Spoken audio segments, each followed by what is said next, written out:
Bom dia a todos.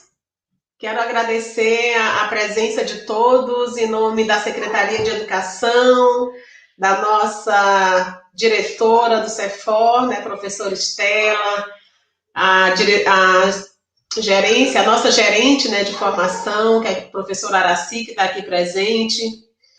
Agradecer muito, né, em nome delas, a participação, né, do nosso palestrante, Wagner Costa, que aceitou o nosso convite para estar conosco nessa manhã, conversando com nossos cursistas, né, do curso Desenvolvimento das Competências Socioemocionais, e também da minha parceira, né, de jornada, a Marcele, que deve estar aí presente, já agradecendo também, Marcele, pela sua disponibilidade. E hoje, né, seguindo essa trilha do nosso curso de formação, estamos na quinta web aula, hoje a quinta aula, encerrando, portanto, né, o módulo 1 do curso, né, Desenvolvimento das Competências Socioemocionais, falando, né, um pouco, né, conhecendo um pouco dessas estratégias de intervenção das situações pós-traumáticas, né.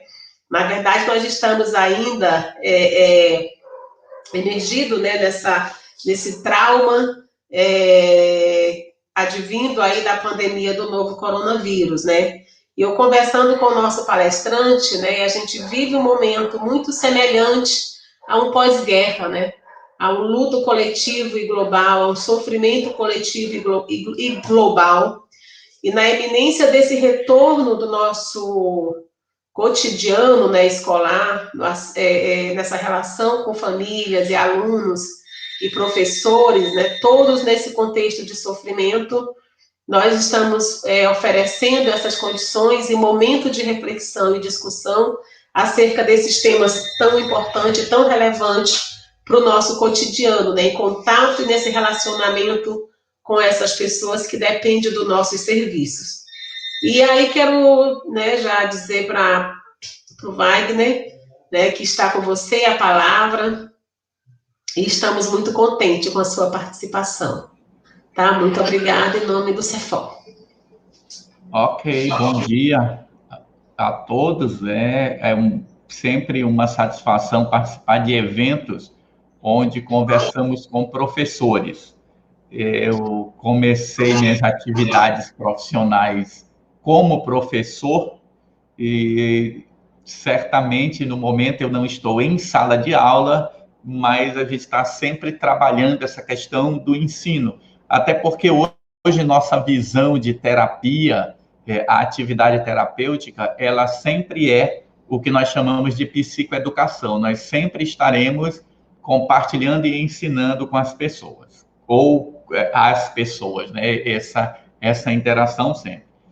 Então, eu vou compartilhar aqui a minha tela, eu vou pedir para o pessoal mostrar a tela, que aí eu vou passando os slides e nós vamos conversando. Eu não vou falar muito, depois a gente abre para algumas perguntas, mas eu quero deixar para nós algumas reflexões que possam servir de base para o nosso desenvolvimento permanente. Porque quando nós falamos de vida, a vida ela é permanente, não existe eu vou encontrar a felicidade, eu vou encontrar o equilíbrio, eu vou encontrar a paz. Eu construo cada uma dessas coisas no meu dia a dia, a partir das experiências, a partir das dificuldades, a partir dos traumas, e a gente vai construindo as nossas vidas. Então, eu vou passando aqui para a gente iniciar. Então, a primeira coisa que eu chamo nossa atenção é para dizer para vocês isso que está escrito aí na tela que vocês estão vendo. Não acredite em nada do que lhes disser. Experimente e aprenda por si mesmo. Minhas experiências são pessoais, particulares e intransferíveis. O que quero dizer com isso é que o que eu falo é uma vivência pessoal. Muitas vezes você vai me ouvir falando com uma certeza tão grande e às vezes você vai questionar. Questionar é uma necessidade científica. Lembrem-se que toda a ciência é construída em cima da ideia de que uma hipótese ou uma verdade científica, ela pode ser questionada e ela pode ser substituída por uma outra mais abrangente, que explique melhor, que nos dê uma melhor visão de mundo. Então, o que nós estamos fazendo aqui é uma reflexão sobre nossa visão de mundo. E quando me foi passado esse tema de trabalhar estratégias de conviver com o estresse ou com o pós-trauma, porque a gente sempre fala de pós-trauma, mas antes você tem um evento estressor, é importante que vocês percebam isso. Tudo que nós falarmos, tudo quando a gente fala de diagnóstico, quando a gente fala de conceituações, essas conceituações, elas são adaptáveis, elas não são absolutas, elas não atendem a todas as pessoas. Às vezes alguém diz assim, fulano sofre de estresse pós-traumático, mas talvez ele não se enquadre em todos os sintomas. Quando dizemos, fulano se estressou tanto que desenvolveu uma crise de pânico, ele está sofrendo de transtorno de pânico, mas às vezes a pessoa não se enquadra em todos esses diagnósticos e todos os critérios. Então, a grande questão, primeiro, é definir o que é trauma. Então, quando se vai ao dicionário, a gente vê que trauma é uma mágoa, é um machucado, mas na visão que nos serve aqui neste momento, nós temos que pensar no trauma como uma situação de estresse que foi, ou que foram experimentadas.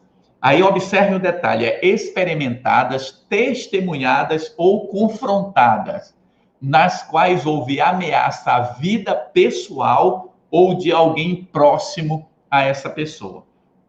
Esse conceito é muito importante para mostrar a subjetividade do trauma.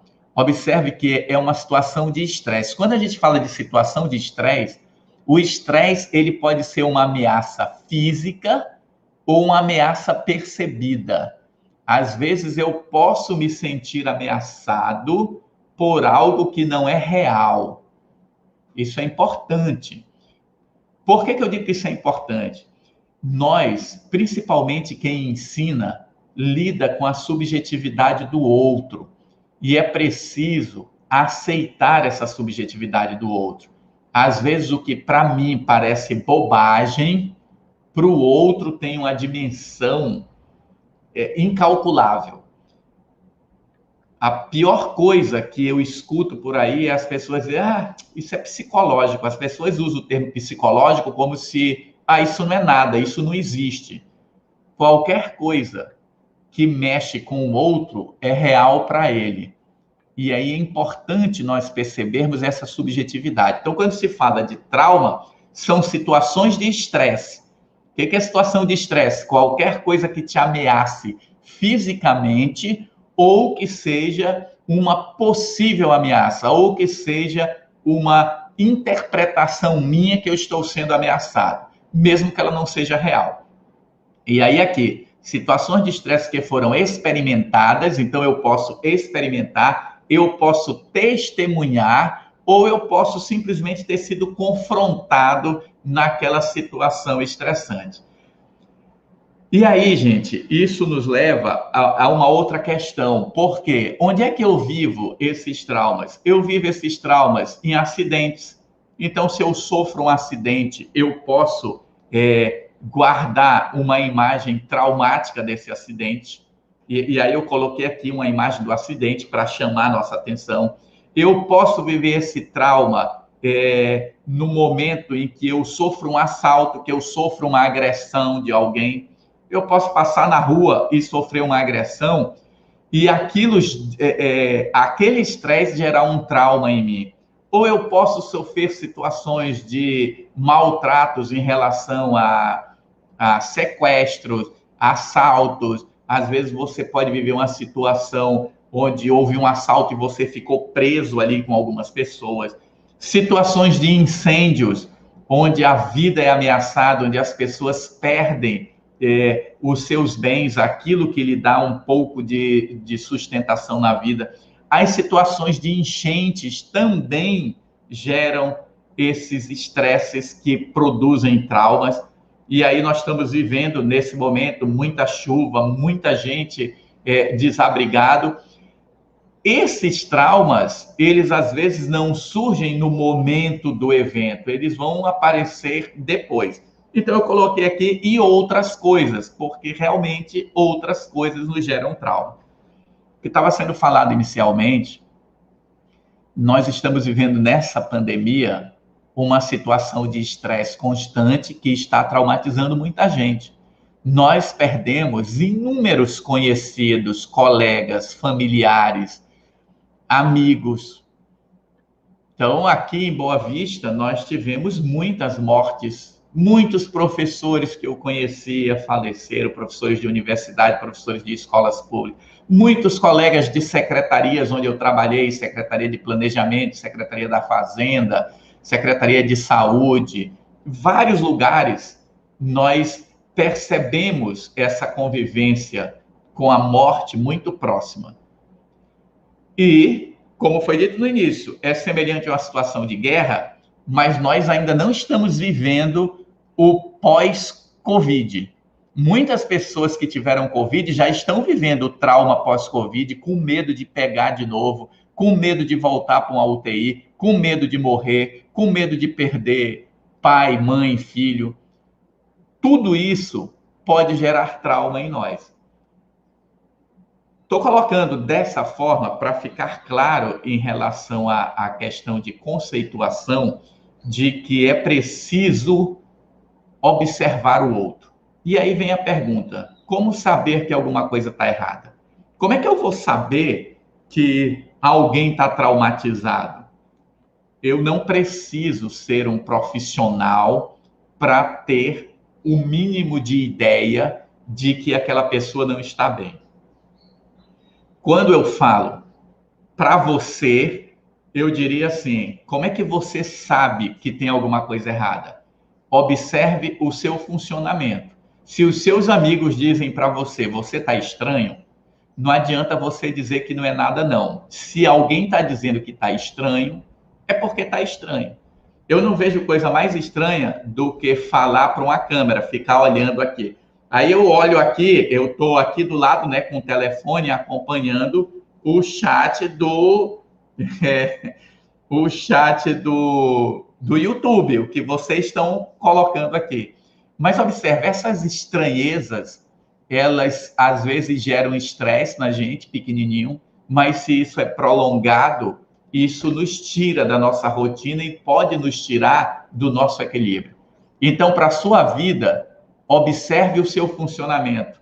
Se você deixou de fazer coisas que você gostava, se você está evitando coisas, se você está evitando com comportamento de fuga, de evitação, isso pode indicar que alguma coisa estressante está te perturbando. Quando a gente fala do outro, e aí a gente fala o outro, nossos alunos, aquelas pessoas com quem nós convivemos academicamente, tem duas coisas que são importantes a serem observadas. Uma, vida acadêmica. Se você tem um aluno que ele vinha bem e ele desequilibrou nas notas, ele parou de estudar, ele se tornou uma pessoa que não liga mais para os estudos, as notas deles caíram, alguma coisa está errada. Às vezes é necessário conversar, às vezes, dependendo da idade, da situação, fazer um contato com a família, fazer um contato com alguém da escola que possa proceder e realizar um acompanhamento. A segunda coisa importante é a vida social. Por quê? Quem vem de um trauma, quem vem de uma situação de estresse prolongado, muitas vezes vai ter comportamentos extremos. Então, é alguém que era sociável, que se isola, ou alguém que era isolado, que se torna entranhado demais em tudo, é alguém que se tornou agressivo demais, começa a fazer e praticar bullying com outro, e ele começa a desequilibrar seu ambiente social. Então, duas coisas que precisam estar claras para nós quando eu olho para o outro aluno, quais são meus dois parâmetros mais importantes? Vida acadêmica, as notas dele, a participação dele dentro da sala de aula, dentro da convivência escolar, e a vida social, como é que ele está se relacionando com os outros. Esses dois pontos, né, essas duas balizas, vão ser referências para nós, para sabermos, tem alguma coisa errada? É preciso fazer uma intervenção? Tá? E aí, gente, o que gera trauma? É medo. Na maioria das vezes, nós, seres humanos, temos muito medo. Nós não temos espaço aqui para explicarmos detalhadamente essa questão do medo. De forma bem simples, a gente divide o cérebro em 3 regiões. A gente fala que se o cérebro fosse o meu braço, então aqui, né, o antebraço com essa parte mais básica aqui da mão, seria o tronco encefálico, que é a parte responsável pelo meu comportamento automático, minha respiração, para eu andar, para eu me equilibrar, para eu perceber coisas, tudo aquilo que é automático que eu faço no meu dia a dia. No centro do cérebro, como se fosse meu dedo, nós temos uma região que chama-se sistema límbico.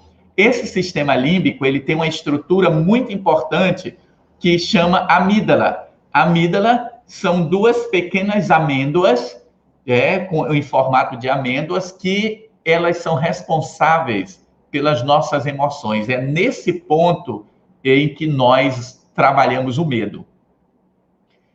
A amígdala com o hipocampo, que é uma região que guarda informações, essas 2 áreas juntas são responsáveis pelo esse gerenciamento do medo.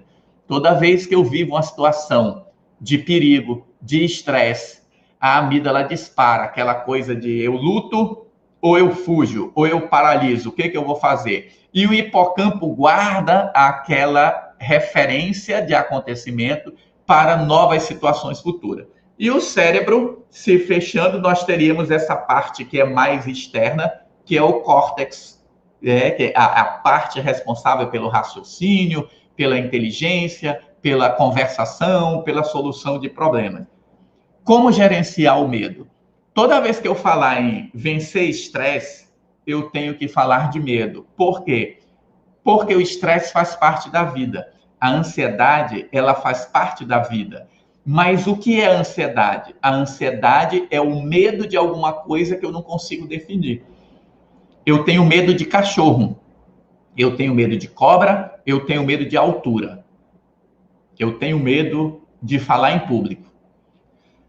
Mas eu sinto ansiedade por coisas que eu não sei o que é. Às vezes eu tem alguma coisa me incomodando. Aí eu sinto nó na garganta, eu sinto a borboleta dentro do estômago, eu sinto a mão suar, eu sinto às vezes uma certa agitação, mas eu não consigo definir do que ou de que, o que está me assustando. Então, medo e ansiedade são coisas semelhantes, mas com essa pequena distinção. É preciso aprendermos a lidar com os medos. Quais são os meus medos? Quais são os seus medos? Você vê um medo que está perturbando todo mundo nesse momento, é o medo da morte. Porque nós, seres humanos, não falamos muito em morte. Mas a presença da pandemia e a constante perda de pessoas está nos fazendo refletir e sentirmos medo do futuro, medo do amanhã, medo do que vai acontecer. São esses medos que vão gerando os nossos traumas. São esses medos que vão gerando essa memória que o hipocampo guarda, que qualquer situação que se assemelhe, a amígdala entra em ação e diz assim, opa, perigo. É muito importante nós percebermos isso, não só para nós, mas como para o outro. Porque às vezes nós não conseguimos entender os traumas das outras pessoas. Às vezes algo que eu tiraria facilmente, que eu resolveria facilmente, que para mim é uma simples bobagem, para o outro tem uma dimensão totalmente diferente. E conhecer meus medos, conhecer os medos do outro, faz com que esse meu processo de empatia cresça, que ele aumente. Então eu quero mostrar aqui para vocês um desenhozinho que esse desenhozinho é questão da avaliação, tá? Esse desenho é algo que vocês precisam gravar. Isso aqui é basicamente o conceito do que nós chamamos de terapia cognitivo-comportamental. É o princípio básico. Toda vez que eu tenho um evento, não são os eventos que geram minhas emoções. Veja aí no desenho, eu tenho um evento, aí eu tenho uma setinha que vai para minhas avaliações cognitivas. Algo aconteceu, primeira coisa que eu faço é pensar sobre esse algo. Esse pensamento é que dispara as minhas emoções. Em outras palavras, quando eu tenho um trauma, eu vivo uma experiência e crio uma explicação para essa experiência. Desculpa. Essa explicação é que gera minhas emoções, é que gera meu medo, e esse medo é que produz o meu comportamento. E aí, claro, esse comportamento, ele interage com o evento e gera outras reflexões e outras cognições. Quando eu sinto a emoção e eu percebo o meu coração batendo, em função da adrenalina daquela emoção, isso também faz eu pensar. Por isso que as pessoas que sofrem um trauma, muitas vezes elas têm um ataque de pânico quando é exposta àquela situação traumática novamente, simplesmente pelo fato dela ver uma situação externa, lembrar do acontecimento passado, esse pensamento gera emoção, e aí ela se comporta de um determinado jeito e ela entra num loop. É a bola de neve que ela não consegue ter controle sobre aquilo que está acontecendo. Esse desenho é importante, gente, porque ele é a base das teorias cognitivas atuais. Para que eu lide com as minhas emoções, raiva, medo, tristeza, felicidade, todas as emoções positivas e negativas, eu preciso saber o que eu estou pensando a respeito do que está acontecendo. Identificar o seu pensamento é muito importante nesse processo de vencer seus traumas, de vencer seus medos, ok? Eu daqui a pouquinho abro, né? Não sei se alguém já está anotando perguntas aqui, mas depois, se alguém tiver perguntas, a gente vai falar sobre elas. Eu fiz aqui uma representação para ficar bem claro para a gente que não é a situação que gera emoção e comportamento. Eu costumo brincar, né? Entre um evento e uma emoção, o meu cérebro está aqui no meio, minha cabeça está aqui no meio. Evento, emoção. Entre evento e emoção tem cognição. Então, eu tenho a situação, eu tenho o pensamento, esse pensamento gera a emoção e a emoção gera o comportamento. Se a gente pudesse ver aqui um exemplo, eu peguei aqui do livro o exemplo de alguém que ele sofre de ansiedade. Então, ele tem um evento, ele está se preparando para ir para uma festa. Aí ele pensa, não vou saber o que dizer, vou parecer um desajustado, vou travar e querer ir embora imediatamente. Quando ele pensa isso, automaticamente ele fica mais tenso, ou ela fica mais tensa, ela vai sentir mais ansiedade. Essa ansiedade vai fazer com que ela gere um comportamento. Eu dou uma desculpa e evito ir para a festa. E essas coisas vão se alimentando. Alguém me chama para fazer uma palestra, evento. Dependendo do que eu pensar, eu vou ter comportamentos, sentimentos, emoções diferenciadas. Então, quando alguém me chama, vai ter um evento para professores, eu já estou animado porque vou falar para professores, eu gosto. Eu acho que nós temos que investir nos professores. E nós vivemos, né, num país onde vocês, mais que eu, estão vivendo a vida de professor, sabe como é que é a vida de professor. A gente vive... Não vamos falar sobre isso, não, porque quando eu penso nessas coisas, as minhas cognições que surgem a partir de pensar sobre a vida de professor me geram emoções que elas são daquelas que eu não gosto de mostrar para os outros. Então, o que eu quero falar para vocês sobre trauma? É esta frasezinha aí. Pense, as pessoas, elas podem confundir a dificuldade de imaginar mudança pessoal com a improbabilidade da mudança em si. Você vive um trauma e você diz, eu não vou conseguir superar. Você tem um medo e você diz, eu não vou conseguir superar. Eu não sei lidar com isso. Veja, essa sua dificuldade de imaginar não quer dizer que seja impossível.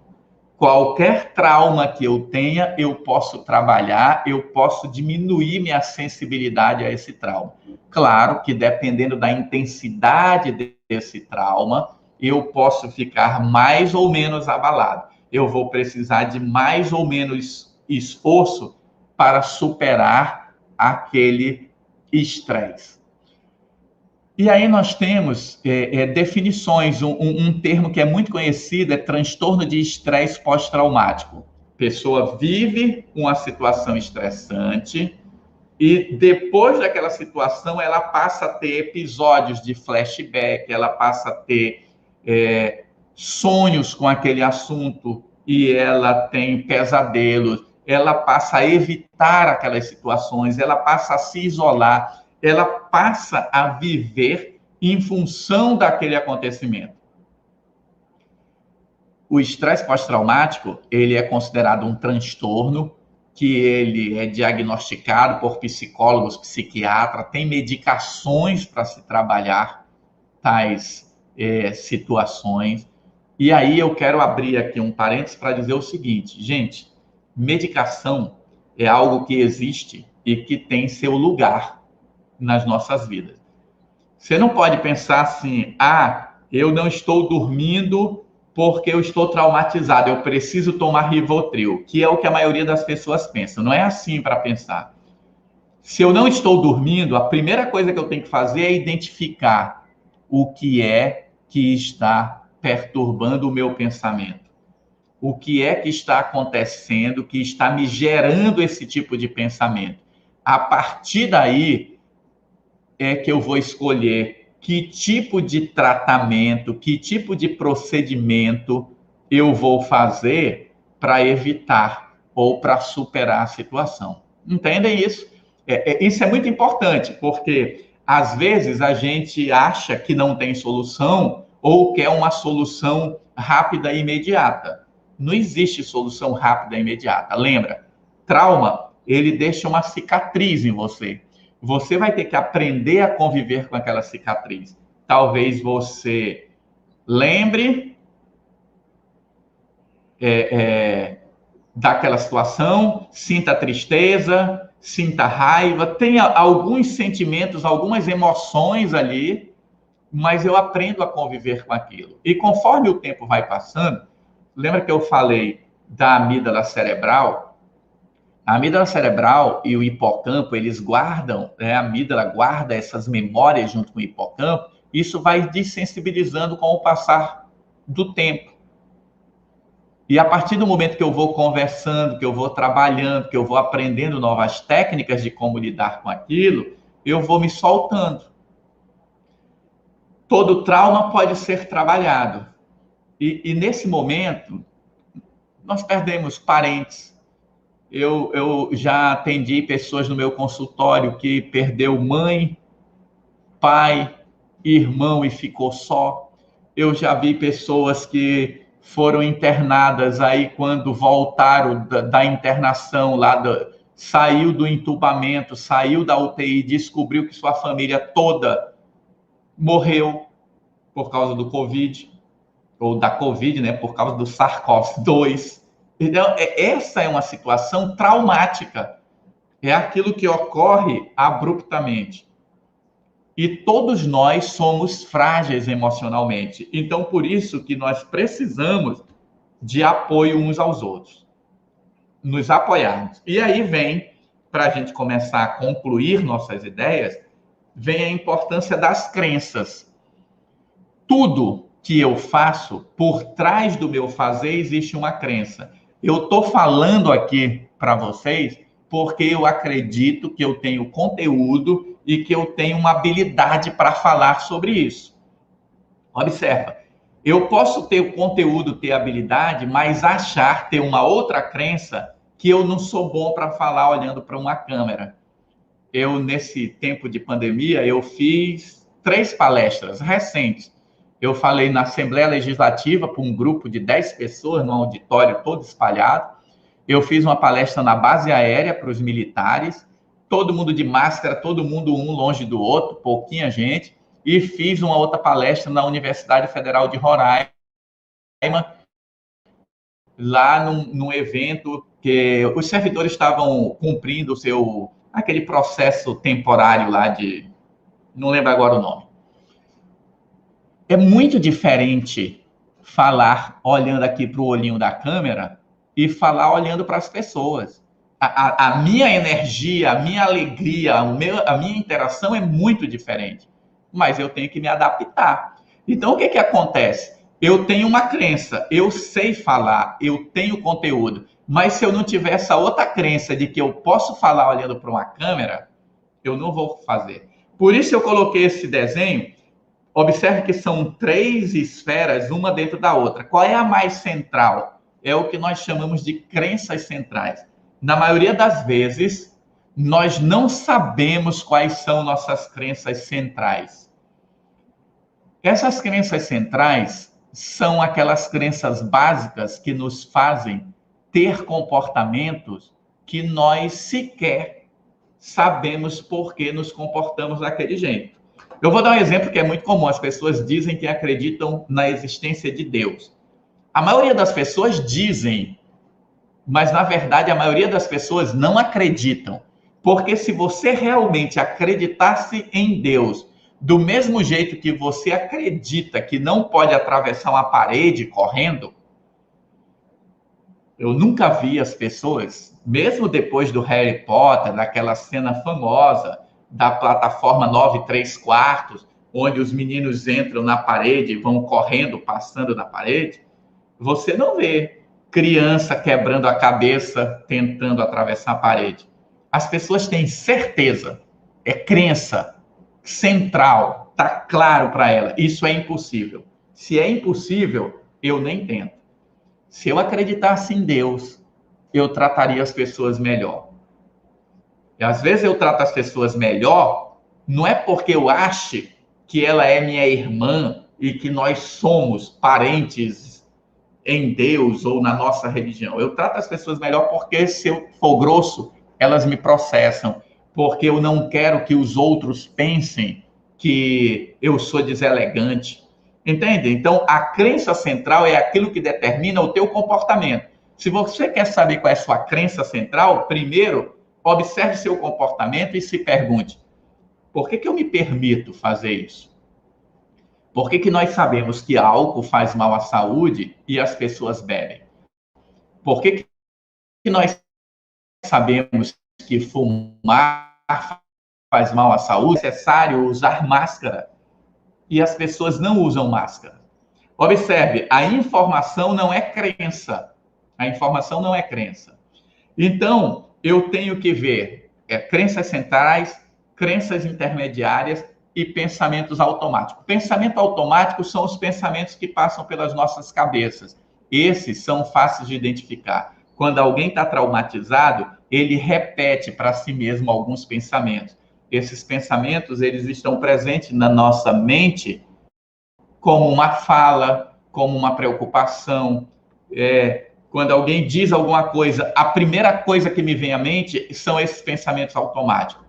Então, se eu quero vencer meus traumas, se eu quero vencer minhas limitações, eu preciso identificar o que eu estava pensando, o que eu penso sobre isso.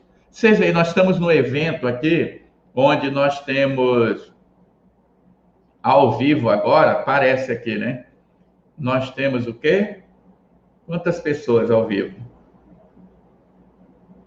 Tem aqui, principal, tem 30 pessoas ao vivo.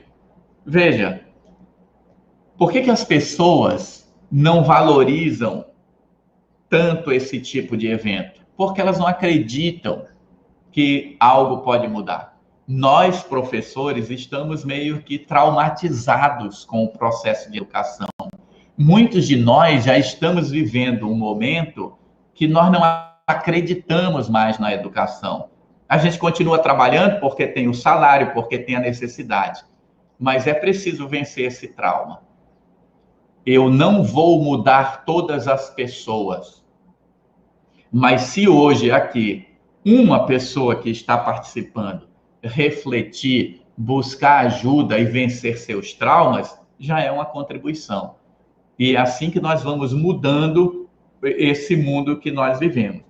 Então é importante perceber quais meus pensamentos automáticos, quais as minhas crenças intermediárias, que são essas coisas que nós dizemos assim, eu acredito em Deus. Isso é uma crença intermediária, mas qual é a crença central? O que é aquilo que faz o meu comportamento funcionar? Isso é importante para nós, tá?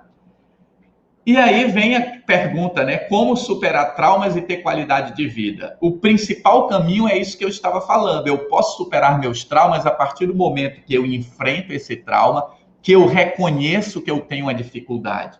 E como é que eu reconheço que eu tenho uma dificuldade? Quando alguém me diz, olha, você mudou de comportamento, olha, você está evitando isso, você está agressivo aqui. É uma informação externa. Mas tem também a minha informação. Eu me percebo diferente. Eu percebo que eu não quero mais fazer as coisas que eu gostava. Isso pode ser resultado de um trauma. Claro, lembre-se, quando eu falo de estresse pós-traumático, eu vivi um evento traumático muito grave, mas eu também posso ter pequenos estresses que vão causando trauma em minha vida. E aí eu quero lembrar aqui, o Freud. O Freud, ele dizia que a nossa personalidade ela é moldada a partir das nossas frustrações, ela é moldada a partir daquilo que nos é tirado, ela é moldada pelas dores do crescimento da vida. Todos nós temos certos comportamentos que eles são frutos de traumas, são frutos de experiências. Vou dar exemplo aqui, está chegando o Dia dos Namorados e me pediram assim, Wagner, grava uma mensagem para as pessoas que não têm namorado. Aí eu fiquei pensando, né, que pedido curioso, porque sabe o que acontece? Há uma pressão que todo mundo tem que casar, que todo mundo tem que ter um namorado, que você tem que ter um namorado para chamar de seu. Observa, isso vai gerando nas pessoas um trauma, porque quem não tem namorado começa a se achar inadequado, incompetente, incapaz e tal. E isso molda a vida da pessoa. É esse tipo de trauma que eu quero dizer, que parece que não é um trauma, mas é. Então eu tenho que identificar o que anda forçando a minha mente, onde é que estão as minhas reais crenças e onde é que estão as regras externas, que às vezes eu não acredito, mas que eu vivo com essas regras para não desagradar os outros. E aí, gente, vamos falar, como é que eu venço meus traumas? Eu vou vencer meus traumas a partir do momento que eu cultivar algumas coisas boas na minha vida. Hoje, nós temos uma abordagem psicológica chamada psicologia positiva. Qual é a ideia da psicologia positiva? Eu saio daquele mundo de que eu trato a doença e eu entro num mundo onde eu estimulo as pessoas a não adoecerem. Qual é a ideia da psicologia positiva? Essa palavra aqui, PERMA, é uma sigla, né, a partir de algumas ações. Primeiro, emoções positivas. Aí o P veio de inglês, né? Positive emotions. Emoções positivas. Cultive emoções positivas na sua vida. Quando você cultiva emoções positivas, sua vida brilha, sua vida melhora. O que é cultivar emoções positivas? É sentir alegria, sentir felicidade, é se divertir, é rir. Tudo aquilo que te faz bem. Você precisa criar momentos na sua vida para você sentir isso. Sabe? Ler um livro, ver uma besteira de vez em quando, assistir a alguma comédia que te faz rir, conversar com aquele colega que só fala bobagem, sabe? Aquele amigo que ele não fala uma coisa séria. Esse amigo tem uma grande utilidade na sua vida, lhe permitir momentos de anti-estresse, de relaxamento. Segunda coisa, engajamento. Engajamento vem de uma ideia que nós chamamos em psicologia de flow. Você fazer alguma coisa que quando você faz, o tempo para. Sabe o que é isso? O que é que te faz sentir o tempo parar? É olhar o pôr do sol? Faça mais isso na sua vida.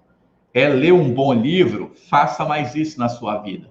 Toda vez que você realiza atividades que geram flow, que geram engajamento, isso faz com que a tua mente drene o estresse e diminua o cortisol no teu corpo. Isso é bom. Terceira coisa, relacionamentos positivos. Cultive relacionamentos positivos, relacionamentos bons. Eu digo para as pessoas, né? Eu faço a seguinte pergunta: quem é o amigo que você pode, às 3 horas da manhã, ligar para ele e dizer assim: ô fulano, eu estou precisando do teu carro emprestado agora. Vem aqui deixar para mim. E ele levanta e vem deixar o carro para você. Você precisa ter 3 amigos assim, pelo menos. Quantos relacionamentos você tem que você tem certeza que aquela pessoa vai te dar suporte na hora de sofrimento, na hora de dor, na hora que você fizer uma grande bobagem na vida, na hora que você cometer um erro? Isso são relacionamentos positivos. As pesquisas vêm comprovando que a coisa mais importante para nosso equilíbrio emocional e para nós vivermos uma vida boa é cultivarmos relacionamentos positivos. Quarta coisa, sentido da vida. Qual é o sentido da sua vida? Dê sentido para a sua vida. Os filósofos dizem, a vida não tem sentido, é preciso que você encontre o sentido. Sabe, ensinar dá um sentido para a vida. Quando eu escuto pessoas dizerem para mim, esses dias uma pessoa disse assim: Wagner, eu ouvi uma palestra sua e dessa palestra eu resolvi que eu ia fazer uma faculdade. Olha só, a pessoa se empolgou com uma palestra. Fui eu que resolvi o problema dele? Não, mas eu contribuí. Dessa palestra ele fez faculdade, fez especialização, hoje ele é professor universitário. Comparando em termos de salário, hoje ele ganha muito melhor do que ele ganhava antes. Essa é a questão, o sentido da vida. Por último, realizações. O que você realiza? O que você está fazendo para salvar o mundo? Quais as atividades que você faz que são importantes para a humanidade? Eu, por exemplo, essa semana eu já fiz 2. Eu fiz uma palestra para o pessoal da Secretaria de Cultura, que eu achei muito boa, e estou falando com vocês aqui. Um monte de gente pode achar que isso é bobagem, mas isso para mim é algo importante. Eu estou ajudando a transformar o estado de Roraima. Isso para mim é importante. Tem uma outra coisa que já acrescentamos aqui, que é um V de vitalidade. Como é que você está se alimentando? Como é que você está dormindo? E como é que você está cuidando fisicamente do seu corpo? Atividade física sempre. Dormir bem. 7 a 8 horas de sono por dia é importante. E se alimentar bem. Então, observem. Como é que eu faço para vencer meus traumas? Eu crio resiliência na minha vida para conviver com os traumas e para vencer os traumas. Não existe uma técnica única. Eu estou falando aqui de forma abrangente. Se você tem um trauma que você não consegue superar, busque ajuda profissional. E encerrando, eu diria para vocês o seguinte: hoje a neurociência, ela é a base da psicologia positiva. Tudo que nós estudamos em psicologia positiva busca se encontrar referências na neurociência para dizer assim, não é que eu disse que eu me senti bem, foi medido no teu cérebro que realmente existe um bem-estar. Uma coisa é você se sentir bem aqui me ouvindo. Outra coisa é você permanecer sentindo-se bem ao longo do dia. O que nós queremos hoje é prolongar essa sensação de bem-estar. E cada um pode trabalhar a sua. Olhem essa foto, isso é um lago, e se vocês observarem bem, na superfície da água tem pequenas trepidações. Hoje os neurocientistas dizem que o nosso pensamento no nosso cérebro ele é como pequenas trepidações em cima da lâmina d'água de um lago. O que significa isso? Que um pensamento diário, ele não afeta fisicamente o nosso cérebro. Porém, quando eu tenho um pensamento que ele é intenso, prolongado, repetitivo e consciente, quando eu tenho uma atividade que é intensa, prolongada, repetitiva e consciente, essa atividade, esse pensamento altera a estrutura física do cérebro. Sabe o que significa isso, gente? Que a vovó estava certa. Mente desocupada é oficina. Pois é, mente desocupada é oficina do diabo. Frases da vovó que ela aprendeu com a vovó da vovó. Entendam isso. Qualquer pensamento intenso, prolongado, repetitivo e consciente, ele muda o padrão de funcionamento do meu cérebro. Então, se eu quero vencer meus medos, eu tenho que encarar esses medos, eu tenho que pensar, eu vou fazer alguma coisa para vencer esse medo, eu vou repetir isso várias vezes e eu vou fazer isso conscientemente.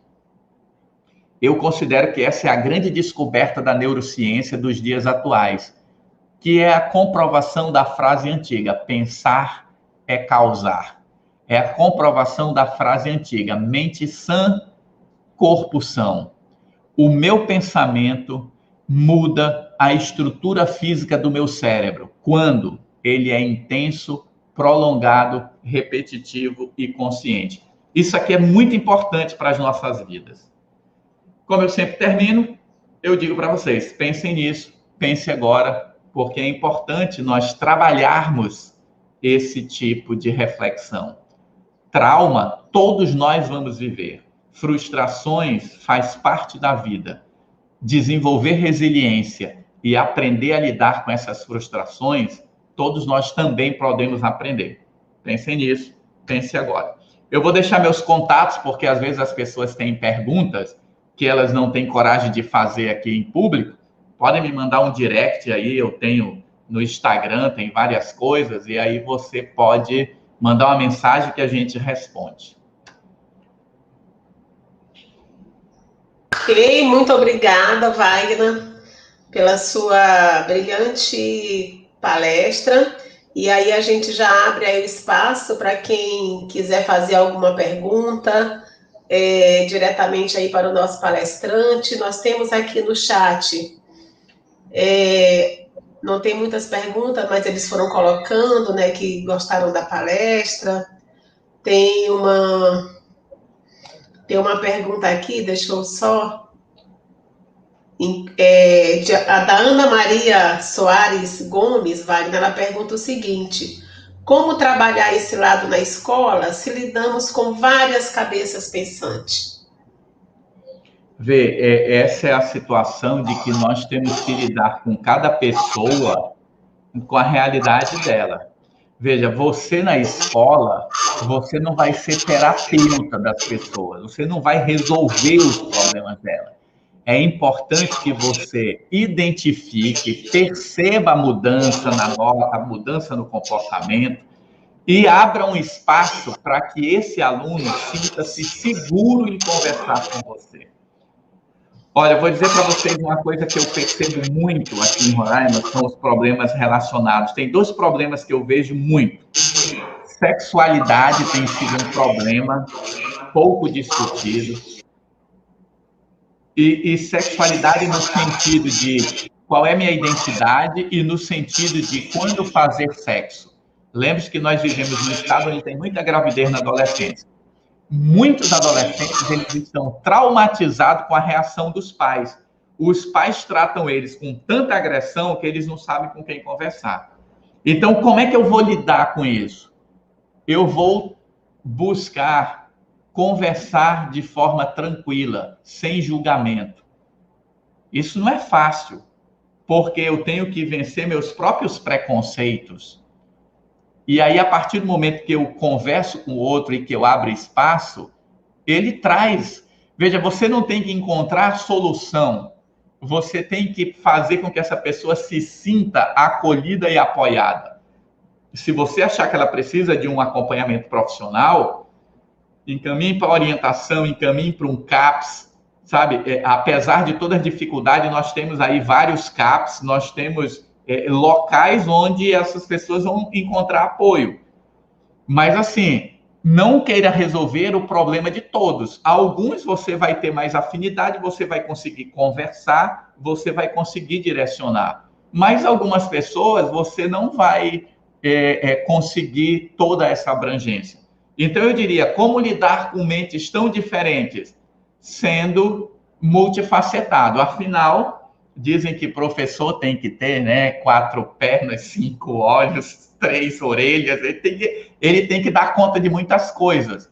E eu digo aqui, esse dar conta é ser humano, estar ligado no seu aluno como gente. Olha, eu sei que vocês concordam comigo. A gente se preocupa tanto com conteúdo, nós precisamos nos preocupar com as pessoas. Eu não tenho só que ver que ela sofre, eu tenho que sofrer junto com ela. E quando eu digo sofrer junto com ela, não é se desesperar, é sentir a dor dela. Mas além de sentir a dor dela, eu tenho que ter a iniciativa para fazer alguma coisa.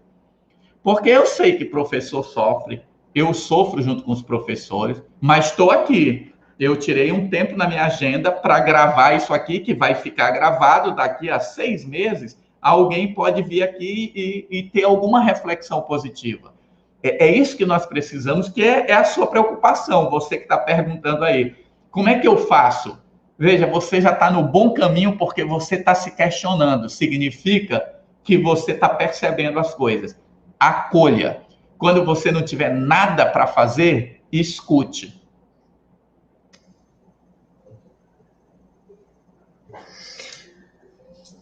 Temos mais uma pergunta aqui da Kelly Dias, que ela diz o seguinte: se eu me torno a amiga que ajuda o outro na hora que ele necessita, e colocou entre parênteses, né, o PERMA, né, essas siglas que você usou aqui, muito sabiamente, como saber a medida de dizer o não, para não me tornar um fantoche do outro? Olha, isso daí é uma outra conversa longa e demorada. Mas observa, dizer não, ele passa a existir a partir do momento que eu me valorizo. Eu não posso colocar os interesses dos outros acima dos meus interesses. Nós vivemos numa sociedade onde, equivocadamente, as pessoas acham que dizer não é não gostar do outro. Quando eu digo não para você, eu estou dizendo que naquele momento eu não estou disposto a fazer o que você está me convidando ou, desculpa, ou a concordar com você. Não quer dizer que eu não gosto de você. Desconecte não com gostar. Faça um treino essa semana, diga não para as pessoas. Quando alguém lhe convidar para qualquer coisa, mesmo que você queira, diga não. Aí a pessoa vai perguntar, mas por quê? Porque eu estou treinando dizer não. Isso é um bom começo. Dizer não significa eu também tenho opinião e eu valorizo minha opinião. Nós estamos vivendo numa sociedade onde a gente está sendo forçado a ser amiguinho de todo mundo, a viver na bolha que concorda com tudo que a gente pensa, ou viver numa bolha onde eu tenho que concordar com todo mundo. Tá aí o exemplo. Vou abrir aqui um parênteses. Esses dias, essa guerra fora Lula, fora Bolsonaro, que vocês viram, né, que uma atriz falou não sei o quê, defendendo uma senhora que foi lá na CPI. E, na verdade, ela não defendeu as ideias, ela estava defendendo a mulher. Isso gerou uma confusão. Veja, a partir do momento que você tem a coragem de chegar publicamente e dizer, eu não concordo com isso. É um direito seu. Quem quer aprender a viver em democracia tem que saber que você tem direito de pensar diferente. Eu não estou falando aqui desse absurdo que as pessoas dizem assim, mas se é democracia, eu sou nazista, tu tem que me aceitar como nazista. Nós temos limites nas nossas democracias. Então, tem coisas que já são consideradas hediondas. Eu não tenho que te aceitar porque tu és racista. Eu tenho que te combater como racista, entendeu? E aí, para isso que existe guerra, gente. Vocês sabem por que existe guerra? Porque tem hora que a gente não consegue consenso. Aí, quando a gente não consegue consenso, tem guerra. Guerra é falha da diplomacia, da conversa. Nem sempre eu vou ter que dizer sim. E, às vezes, é bom você dizer não e a pessoa dizer, tá bom, não sou mais teu amigo. Menos um para me explorar. Porque amigo que não aceita teu não é um explorador, que ele só quer teu sim. Ele tem que aprender a conviver com a tua opinião também. Isso é uma construção. A autoestima tem que ser desenvolvida todo dia. E autoestima não no sentido de ser bonito, é autoestima no sentido de que eu tenho minha opinião, eu tenho o direito de ter minha opinião e eu tenho o direito de defender minha opinião. Comece a treinar a dizer não com pequenas coisas, que com o tempo você aprende a dizer não em coisas maiores. Muito bem, respondeu, né, a nossa participante. E a Marilene está agradecendo, disse que a sua fala foi brilhante, né? Ela está lhe dando os parabéns, assim como a Olília também está dando os parabéns, a Jéssica, a Maria Léo, só elogios aqui, né? E a Rosilene, só agradecer, porque essa palestra foi muito significativa e adequada para o momento em que estamos vivendo, né? Com certeza. E a Kelly disse que está treinando para dizer não, né? Eu diria aqui, Kelly, põe a quente, diga muitos não, porque quem gosta de você vai continuar gostando de você. Quem gosta de você vai até ficar triste com o seu não, mas depois vai entender. E a gente também tem que treinar a aceitar o não dos outros. E isso é uma troca. Isso é uma troca, porque nós não podemos achar que não é eu não te amo. Veja, porque eu te amo, às vezes eu te digo não. Eu estou treinando essa semana do Dia dos Namorados dizer para as pessoas eu te amo. Porque a gente fala tanto de amor como o sentimento mais nobre, mas assim, eu só posso dizer eu te amo para minha esposa. Se eu disser para outra pessoa, se eu disser para uma mulher, o mundo machista até aceita, mas se eu disser eu te amo para um homem, pronto, é um escândalo. Nós temos que quebrar esses paradigmas. Nós todos somos seres humanos e nós amamos pessoas, nós não amamos o sexo do outro. Algo para pensar. Muito bem. E a Vera Lúcia, ela diz o seguinte: sim, mas tudo isso está ligado com as emoções? Sim, tudo está ligado com as emoções. Olha só, o nosso cérebro, quando eu falei do cérebro emocional, tudo que acontece à nossa volta, a gente tem uma reação de prazer ou dor.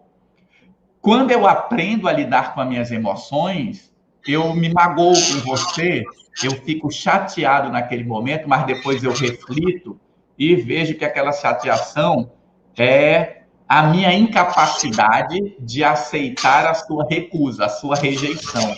Eu tenho que aprender a conviver com isso. Às vezes, vamos supor, você quer fazer uma festinha, não agora, hein? Não é época de fazer festinha, mas você quer fazer uma festinha e você só quer convidar 2 amigos e uma amiga, mas você tem 8 amigos. Já viu a confusão que é isso? E isso mexe, a gente fica num conflito de emoções entre, será que eles vão se chatear comigo? Será que eles vão deixar de gostar de mim? E a gente tem que aprender que amigo, tem hora que eu quero rir. Quando eu quero rir, eu tenho um amigo. Quando eu quero falar sobre a vida, eu tenho outros amigos. Quando eu quero falar de reflexões, algumas reflexões aí sobre psicologia, eu tenho outros amigos. Depende de cada situação. Isso é muito importante, nós verificarmos isso, que nem sempre eu vou agradar a todos. Isso é uma construção do nosso dia a dia. Então, tudo está ligado às emoções. E Rosilene diz, na verdade, uma contestação, né? Um fato. Ela diz que o medo, ele tem sido realmente companhia nesses últimos dias, né? Nos últimos meses, no último ano, né? E a Vera Lúcia faz uma pergunta, ela quer saber como trabalhar a ansiedade, né, nesse contexto aí de medo, de pandemia.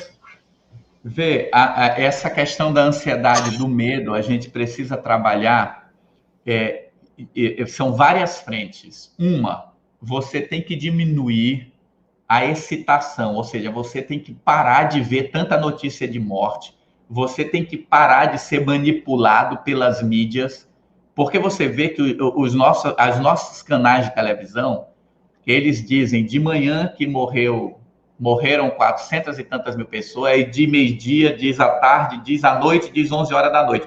Todas as TVs, elas fazem isso, ela pega a mesma notícia e repete 3 vezes, ou 4 vezes. Assista só uma.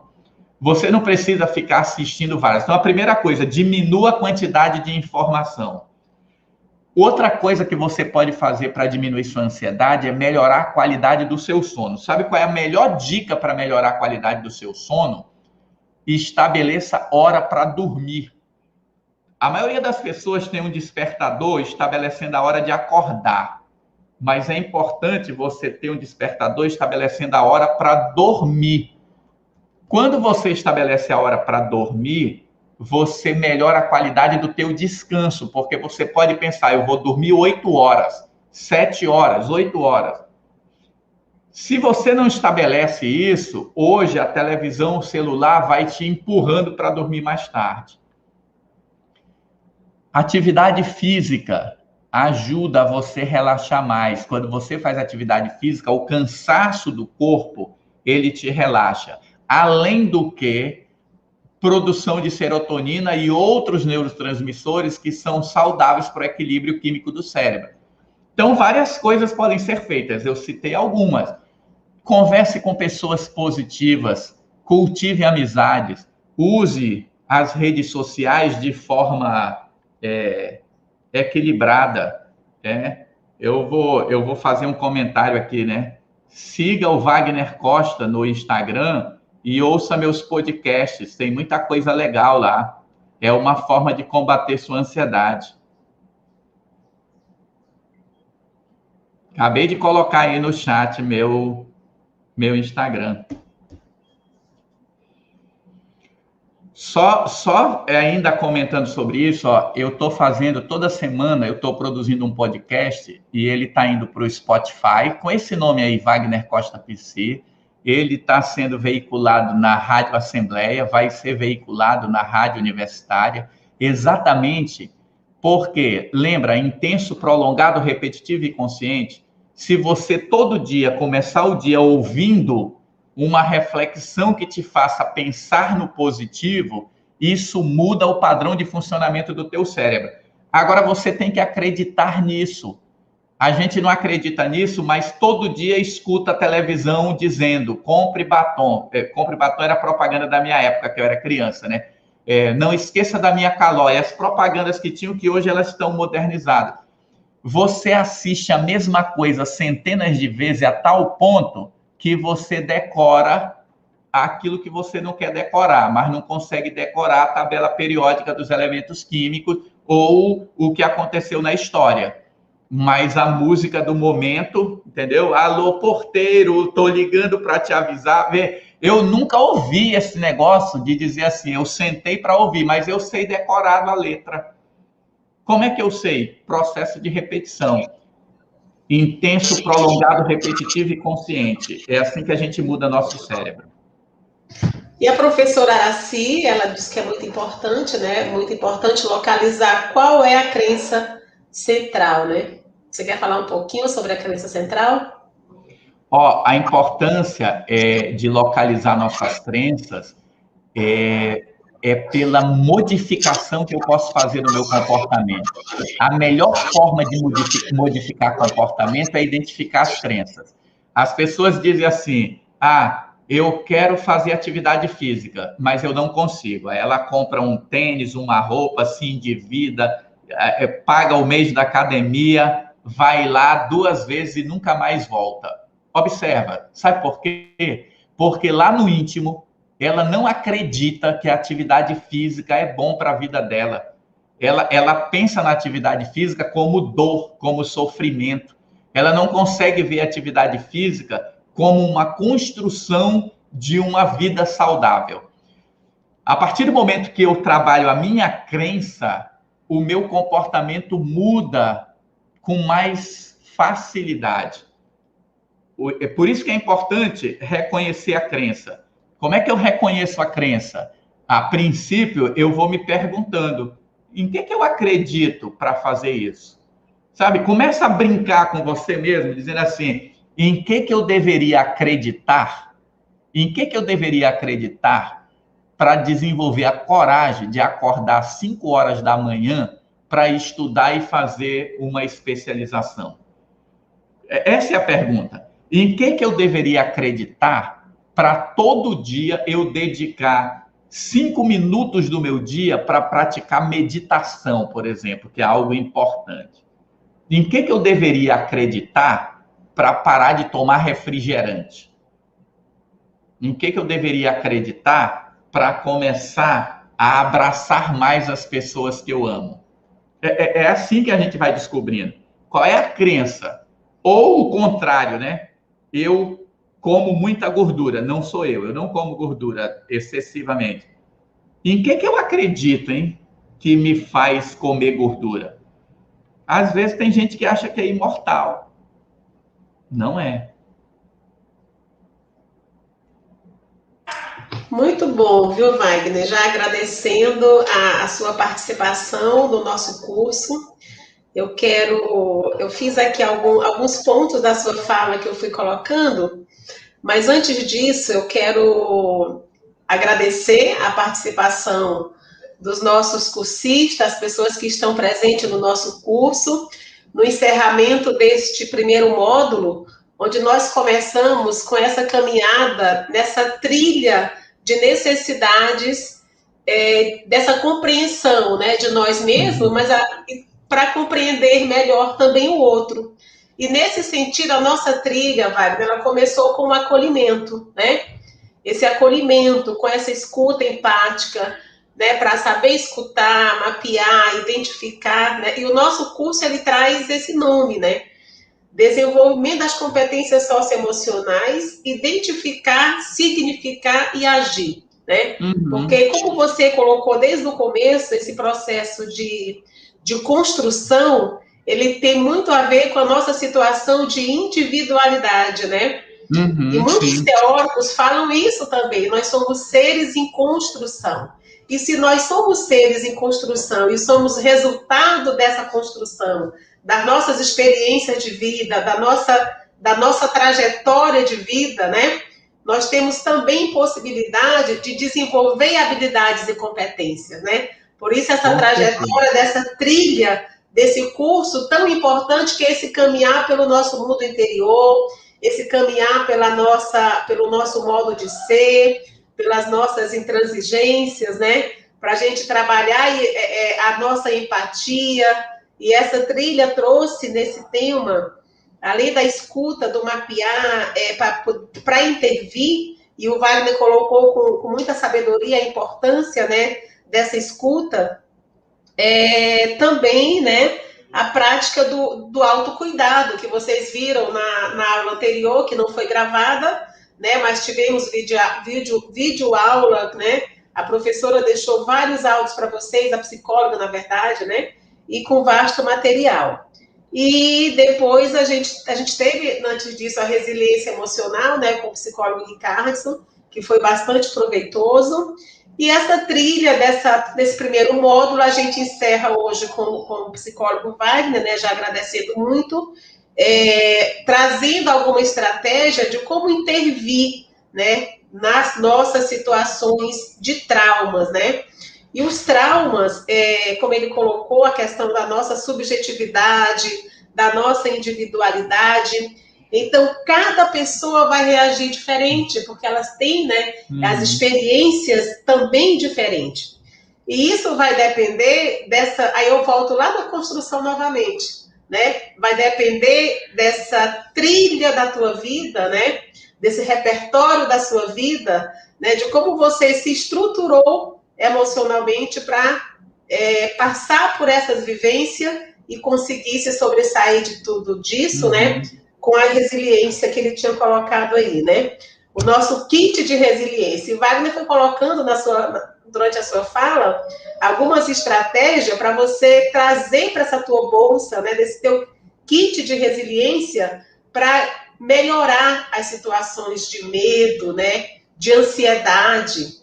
E aí eu só acrescento, né, que a questão da ansiedade é esse excesso, né, de estar lá na frente, né, buscando, querendo compreender o que vai acontecer, né? A gente está num momento pandêmico de luto coletivo e global, de sofrimento coletivo e global, e o que fazer, o que nos espera. Então, esse retroceder para a realidade, para o nosso momento presente, né? E novamente, né, como ele tinha colocado, das crenças, né? E as crenças, elas são fatores limitantes, né, que estão envolvendo aí o nosso comportamento. Então, identificar determinadas situações, né, e reconhecer, acima de tudo, reconhecer as nossas dificuldades, isso vai facilitar essa identificação e, consequentemente, agir, né? E a questão do não, que foi colocado por ele, né? Dizer não. Então, assim, é um exercício diário e difícil, né? Dizer não, né? É muito mais fácil dizer sim, porque você vai deixar o outro muito mais feliz, né? Né, Wagner? Então, esse exercício do não, e ele colocou muito bem, é pensar em você, né? Lembra das nossas falas antes, né? Quando você pensa em você, não é uma situação de egoísmo, é porque eu preciso estar bem para cuidar do outro. O que eu vou oferecer para o outro se eu não tiver cuidado de mim? E trabalhamos muito na aula anterior isso, né? O autocuidado. O que eu preciso fazer para esse autocuidado, né? Até trazendo para a fala nesse contexto, né?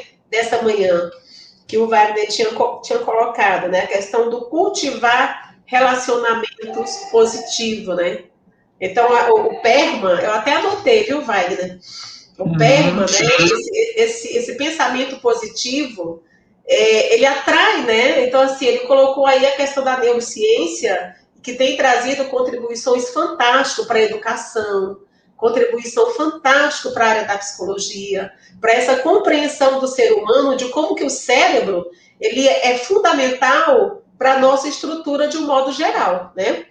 Então, esse engajamento, a questão da resiliência, e eu quero terminar essa manhã agradecendo muito, muito, muito a todas as pessoas que colaboraram com esse módulo, que iniciou com a professora, a doutora Estela, né, a nossa grande comandante, né, dessa equipe de formadores do Cefor.